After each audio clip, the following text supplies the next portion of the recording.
2시간에 걸쳐서 이 교회의 사명, 교회가 도대체 뭐냐, 그리고 교회의 비전이 뭐냐, 그리고 교회는 어떤 사명을 가지고 움직여야 되는가, 아주 원론적인 얘기를 우리가 생각하고 오늘 기도하도록 하겠습니다. 여러분, 이 교회가 뭐냐라고 하는 이 질문에 선뜻 이렇게 대답하는 사람들 그리 많지 않아요. 적어도 우리가 이 교회가 뭐냐라고 하는 측면에서 먼저 이렇게 조금 생각해 봐야 될 게 있어요. 이 원어적인 고찰을 좀 해보면 구약 성경에서는 이렇게 교회를 카할, 그렇게 카할이라고 하는 단어는 뭐냐 하면 이 본 뜻은 그냥 부른다는 거예요. 부른다, 콜링 하는 거예요. 부른다 하는 그런 뜻이에요. 그런데 이게 신약에서 어떻게 번역이 되느냐 하면 이 신약에서 에클레시아로 이렇게 번역이 돼요. 에클레시아. 그러니까 에클레시아, 이것도 우리가 잘 아는 대로 바깥으로 불러낸다, 그런 의미예요. 그러니까 이 카할과 에클레시아가 같은 의미입니다. 그런데 구약에서 이 성전에 대해서 교회에 대해서 이제 또 다른 표현이 있어요. 그건 에다라고 하는 것은 택한다. 그래서 이 에다는 구약의 에다인데 이 신약에서는 이게 시나고게라고 그렇게 번역이 됩니다. 시나고게라고 하는 것은 신약 시대에 있었던 그 회당을 우리가 시나고게라고 그렇게 의미하는 거죠. 근데 이 시나고게는 함께 온다 그런 뜻이에요. 그래서 이 예배라고 하는 단어를 생각할 때 하나는 불러낸다, 또 하나는 택한다. 함께 그 어떤 무언가를 이루기 위해서 함께 온다, 뭐 그런 뜻으로 그렇게 생각을 할 수가 있어요. 그런데 여러분, 놀라운 것은 북이스라엘이 아수르에 의해서 망가졌잖아요. 그죠? 완전히 망했어요. 아수르에 의해서. 근데 그 아수르에 의해서 망한 그 나라에는 이 기원전, 그러니까 721년에 이 북이스라엘 백성들도 아수르에 의해서 잡혀가게 됩니다. 그 이후로 이 북이스라엘에는 성전에서 예배하는 것이 없어져요.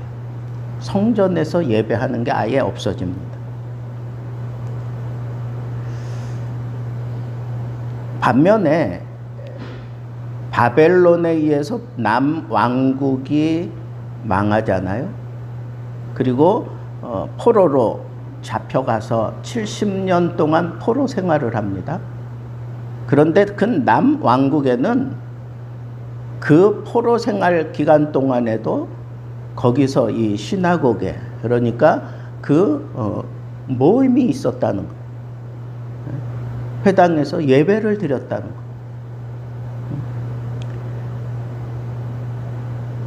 그런데 예배를 드리지 못했던 아수르에 의해서 망한 그 북이스라엘은 자기가 어떤 존재다라고 하는 이런 의식조차 없이 그냥 싹 잊어버리고 말아요. 그런데 남유다 포로로 잡혀간 그 백성들은 거기서 또 예배드리잖아요. 다니엘을 보세요. 예루살렘을 향하여 창을 내놓고 하루에 3번씩 계속 기도하고 하나님 앞에 예배드리잖아요. 그 예배드리는 그 포로들은 절대로 자기 신분, 자기를 잊어버리지 않아요. 나는 하나님의 백성이야. 나는 하나님이 다시 회복시켜 주실 거야. 그리고 하나님과의 그 관계 속에서 자기 정체성을 끝까지 지켜가요. 예배 드리지 않았던 아수르 백성들은 자기 정체성 없어요. 그냥 무너져 버리고 말았어. 근데 남유다 백성들은 자기 정체성을 분명히 하고, 그래서 70년 이후에 고레스 칙령에 따라서 이제 본토로 돌아오기 시작해요. 그러면서 자기 정체성이 분명했던 이 택한 자들은 오자마자 예루살렘 성을 수축하고 성전을 짓잖아요. 돌아와서 제일 먼저 한 게 이 성전을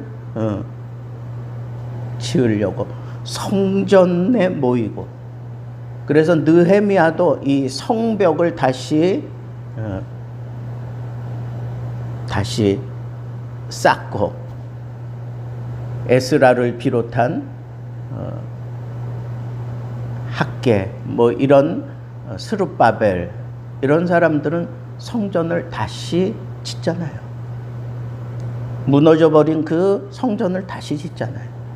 솔로몬 성전같이 크게는 짓지 못하지만 이 스룹바벨이 이 성전을 지어요. 그래서 솔로몬 이후의 성전을 우리는 스룹바벨 성전 그렇게 표현하는데, 이 스룹바벨 성전은 크기는 작아요. 솔로몬 성전에 비하면.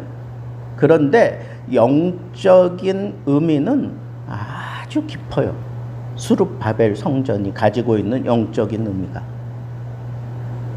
그러다가 그것도 또 망가지죠. 그리고 다시 누가 또 성전을 지어요? 헤롯이 성전을 크게 지어요. 그런데 가장 성경적인 성전, 그 깊은 내용을 담고 있는 성전은 바로 스룹바벨 성전이에요. 그러니까 성전이라고 하는 건 건물을 통해서 그 정체성을 우리가 찾아내는 게 아니라 그 속에 담겨져 있는 그런 교훈, 그리고 하나님의 분명한 메시지, 그리고 그 성전을 짓고 이끌어갔던 사람들의 그 영성 이런 것들을 통해서 이 성전의 의미가 분명하게 드러나고 세워지는 거예요. 자, 그래서 우리가 이제 여기서 생각해야 될 게 있어요. 그게 뭐냐? 이 성전은 도대체 뭐 하는 곳이냐? 성전은 뭐 하는 거냐? 여러분, 성전에 대해서 우리가 아주 심플하면서도 성전이 이런 일을 하는 거야 라고 하는 걸 신약적으로 가장 산뜻하게 설명을 하자면 이런 거예요.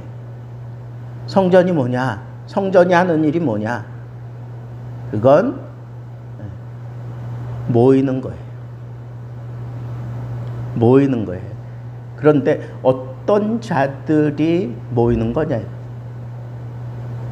하나님의 백성들이 모이는 거예요. 하나님의 자녀들이 모이는 거예요. 베드로가 주는 그리스도시요 살아계신 하나님의 아들이십니다 라고 그렇게 고백을 했잖아요. 그랬더니 예수님께 즉각적으로 뭐라 그래요? 요나의 아들 시몬아, 내가 복이 있도다. 이것을 내게 알게 한 것은 혈육이 아니요 하늘 아버지께서 이것을 알게 해주셨다. 그러면서 베드로에게 뭘 줘요? 열쇠를 주잖아요. 하늘을 열고 땅을 열 수 있는 그 열쇠를 주잖아요. 그러면서 예수님이 뭐라 그래요? 내가 이 반석 위에 내가 교회를 세우겠다. 이 반석이 뭐예요? 여기서 이제 캐톨릭과 우리 개신교가 확 자기 색깔을 분명히 하는 거예요. 이 반석은 베드로를 의미한다고 생각해요. 캐톨릭에서. 베드로라고 하는 이름의 뜻이 뭐예요? 반석이라는 뜻이에요. 그러니까 얼핏 보기에는 이 반석 위에 내 교회를 세우고 너에게 하늘 문을 열 수 있는 열쇠를 주겠다라고 그렇게 얘기했으니까 그 언어 그대로, 그 표현 그대로 받아들이는 것은 캐톨릭이에요. 그러니까 이 교회가 교회다울 수 있는 것은 이 베드로, 그 베드로의 뒤를 이어서 교황들이 세워지잖아요. 그러니까 이 교황이 이 열쇠를 가지고 있는 거예요. 이 교회에 죽고 사는 것에 대한 열쇠를 가지고 있다고 해도 과언이 아니에요. 그들은 성전이 중요한 게 아니야. 누가 중요해요? 교황이 중요한 거예요. 그들은 하나님의 말씀이 중요하지만 그 하나님의 말씀이 제대로 선포되어지는 것은 교황이 그 말씀을 어떻게 풀어서 선포하느냐에 따라서 그 말씀이 제대로 선포되어지기도 하고 그렇지 않다고 생각하는 거예요. 말씀보다도 교황이 더 위에 있어요. 말씀 그 자체는 아무것도 아니에요. 그 말씀을 풀어서 가르치는 교황이 더 우위에 있어요. 그래서 우리가 기독교와 그 천주교가 합쳐질 수 없어요. 이게 다르기 때문에. 교회관이 달라요. 그런데 그 원문을 잘 살펴보면, 헬라 원문을 살펴보면 이 반석, 이것은 무엇을 지칭하는 거냐면 베드로를 지칭하는 게 아니라 베드로가 고백한 그 신앙 고백을 지칭하는 걸로 받아들여요. 뭐 헬라어에는 뭐 중성, 뭐 남성, 여성 이런 것들이 되어 있는데 그 이라고 하는 것은 중성으로 되어 있어. 그러니까 사람도 아니야, 물건도 아니에요. 그럼 뭐예요? 이 신앙 고백 위에 이 교회를 세우겠다라고 얘기하는 거예요. 그러면 이 신앙 고백 누가 하는 거예요? 누가 하는 거예요? 도대체 무엇에 대한 신앙 고백이에요? 예수가 그리스도다라고 하는 고백이잖아. 그런데 예수가 그리스도다라고 하는 이 고백은 누가 할 수 있어요? 성령에 의해서 중생한 자들이 하는 그 고백이 바로 예수가 그리스도다라고 고백하는 거예요. 예수가 하나님의 아들이고 예수가 그리스도다, 그리고 나의 주가 되신다라고 고백하는 거, 그게 바로 중생한 자, 새로 태어난 자들의 고백이에요. 그 고백과 동시에 우리는 새롭게 태어나는 거예요. 그러면 이 고백을 하는 사람들은 바로 중생한 사람들이 얘기하는 거예요. 구약 성경에는 누구만 하나님의 백성이 될 수 있어요? 아브라함의 자손만 될 수 있어. 그러니까 이스라엘 백성들만 하나님의 백성이 될 수 있어요. 근데 그게 신약으로 와서는 그게 달라져요. 로마서에 보니까 아브라함의 후손들이 하나님의 자녀가 되는 게 아니다. 구원받고 예수를 그리스도로, 메시아로 고백하는 자들이 하나님의 자녀가 된다. 사도 바울이 분명하게 그렇게 얘기를 해요. 그러면 교회는, 이 건물은 교회당이에요. 교회는 뭐예요? 불러내고 택해서 불러낸 사람들의 모임, 그게 바로 교회예요. 그러면 이 교회를 구성하는 개인은 바로 한 사람, 나예요. 나. 그리고 다른 나가 모여서 뭉쳐진 게 바로 교회예요. 그러면 우리들 자신이 뭐예요? 교회란 말이야. 내가 교회라고. 하나님 앞에 구원받은 내가 교회예요. 자, 그러면 여기서 우리가 분명하게 이제 붙잡아야 될 게 있어요. 그게 뭐냐? 예수를 그리스도로 고백하는 자들의 모임, 그게 바로 교회인데, 그러면 교회는 그 교회가 고백을 통해서 이루어지는 건데, 교회의 그 목적, 교회의 사명은 뭐냐? 교회의 존재 이유가 뭐냐? 바로 예수를 주로 고백하는 자들을 만들어내는 게 바로 교회의 사명이에요. 자, 예수를 주로 고백하는 자들이 모였어요. 교회입니다.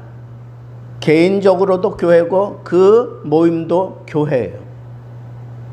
그러면 거기서 모여서 뭐 하느냐? 하나님에 대해서 배우고 가르치는 거예요.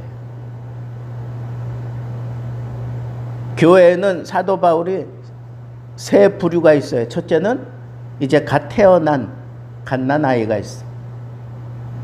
그리고 청년들이 있어요. 자라나서 사역하는 청년들. 그리고 아비가 있어요. 아비는 뭐예요?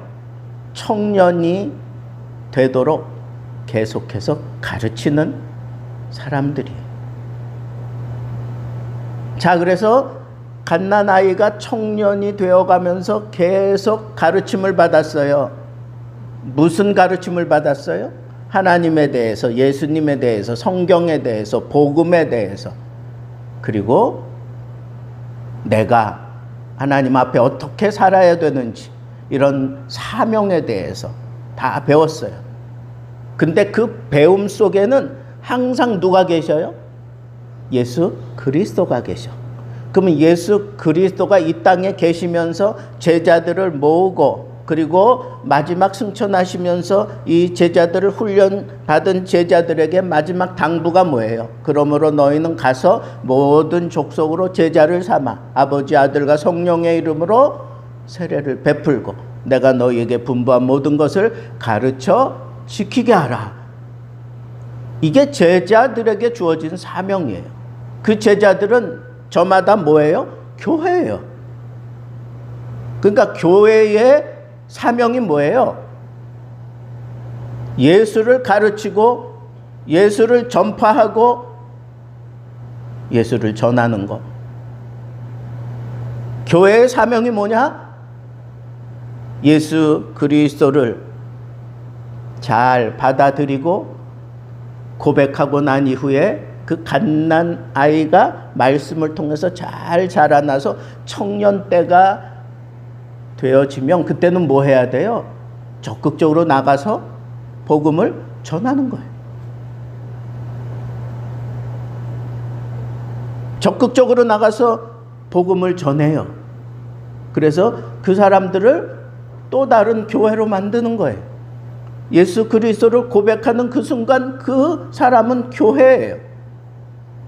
그러면 그 교회를 교회로 데리고 와서 또 잘 가르쳐요. 그리고 이 청년이 나가서 또 복음을 전해서 교회가 만들어지면 또 교회로 데려와서 또 잘 가르쳐요. 그러면 이 청년이 또 나가서 복음을 전하는 거예요. 이 사역이 계속 사이클이 되어서 돌아가는 거, 그게 바로 살아있는 교회의 모습이에요. 교회는 뭐냐? 모이고 배우고 흩어지는 거예요. 그래서 구원시킨 사람을 교회로 데리고 와서 가르쳐서 또 흩어지고 보내는 거예요. 자꾸 흩어지게 하는 거예요. 그냥 내가 잘 배웠어요. 아, 내가 구원받았어요. 아, 하나님 참 좋으신 분이야. 그러면서 그냥 이 교회 당에만 앉아 있는 사람은 교회의 사명을 제대로 하는 게 아니에요. 교회는 뭐라고요? 모이고 가르치고 흩어지는 거예요. 또 모이고 새로운 하나님의 자녀들을 모으고 가르치고 그들이 또 나가서 흩어져서 복음을 전하고 또 데리고 와서 가르치고 또 흩어지고,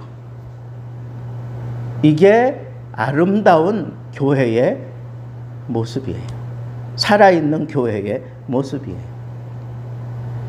우리 교회가 이제 조금 더 활발해지고 그리고 또 정말 믿는 수가 많아지기 시작하면 이제 저는 적극적으로 해야 될 게 뭐냐? 선교사들을 하나하나 불러들이는 거예요. 그리고 그 선교사들이 사역하는 모습을 우리 교회에서 전하는 거예요. 그럼 우리 거기 도전을 받고 다짐을 하고 그 선교사가 사역하는 그곳에 가는 거예요. 우리는 파송해요. 가는 거예요. 단기 선교로 가서 그 사역을 함께 하는 거예요. 그리고 돌아오는 거예요. 그러다가 그러는 과정들이 일어나다가 우리 교회도 자체적으로 선교사를 파송할 수 있는 그런 일들이 일어나는 거예요. 이런 활동들이 원활하게 그리고 빈번하게 일어나는 교회, 그 교회가 바로 살아있는 교회예요. 여러분, 세계 선교만 선교가 아니에요. 국내에도 전도해야 될 때가 얼마나 많아요. 7월 말에는 우리 장로님과 함께 이제 또 논산 훈련소 가서 그 진중 세례식을 하게 됩니다. 그게 선교예요. 선교는 나와 다른 이 지경을 넘어가는 그런 의미가 첫째적이에요. 예루살렘, 유다, 사마리아, 땅끝, 이 경계가 다 달라요. 이 문화가 다 다른 것이에요. 삶의 방법이 다르고 목적하는 바가 달라요. 그 경계를 넘어 들어가서 거기서 복음 전하는 거예요. 예수 믿는 가정에 잃어버린 자들을 가서 전하는 것도 중요한 일이지만 사실은 우리는 안 믿는 사람들에게 가고 다른 종교를 가진 자들에게 가서 복음을 전하는 것, 이게 바로 훈련받은 제자 사역이에요. 이런 일들을 이제 우리가 적극적으로 진행해 가면서 이 교회가 교회 구실을 제대로 하고 교회의 사명을 제대로 하고, 그러니까 교회의 비전은 여기서 우리가 만들어내야 돼. 여기서 지금 요 카테고리 속에서 교회의 비전과 사명을 우리가 만들어내야 되는 거예요. 이걸 토대로 하지 않으면 그건 정말 교회의 비전이라고 얘기할 수 없어요. 그러니까 선교적인 마인드를 가지고 우리가 들어가서 타 문화권에도 들어가서 복음을 전하는 거예요.